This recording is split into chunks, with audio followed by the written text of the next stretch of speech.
November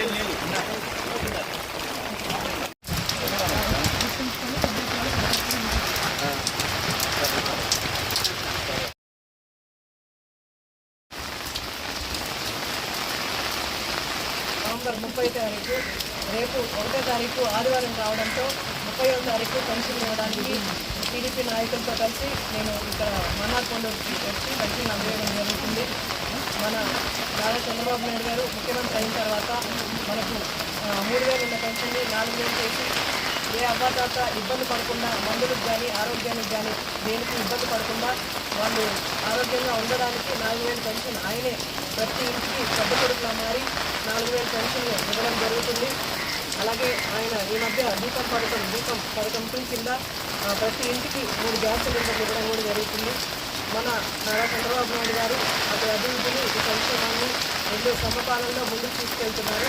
అలాగే ఈ పెన్షన్లు ఎవరైనా ఈ నెల మిస్ అయ్యి తీసుకోలేకపోతే వాళ్ళు గత ప్రభుత్వంలో వాళ్ళకి ఇంకా మళ్ళీ పెన్షన్ రాదు, మళ్ళీ నెక్స్ట్ మంత్ పెన్షన్ కోసం వాళ్ళు వెయిట్ చేయాలి.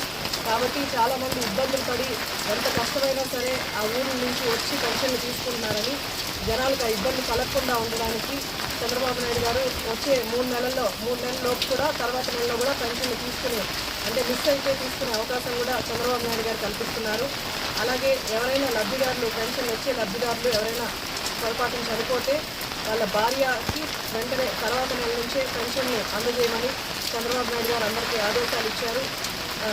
ఇలా జనాలందరికీ అందుబాటులో ఉంటూ ఎక్కడ పేదరికమే కనిపించకూడదు మన రాష్ట్రంలో అని ఒకే ఒక కారణంతో చంద్రబాబు నాయుడు గారు సంక్షేమ పథకాలు అందరికీ ఇవ్వడం జరుగుతుంది.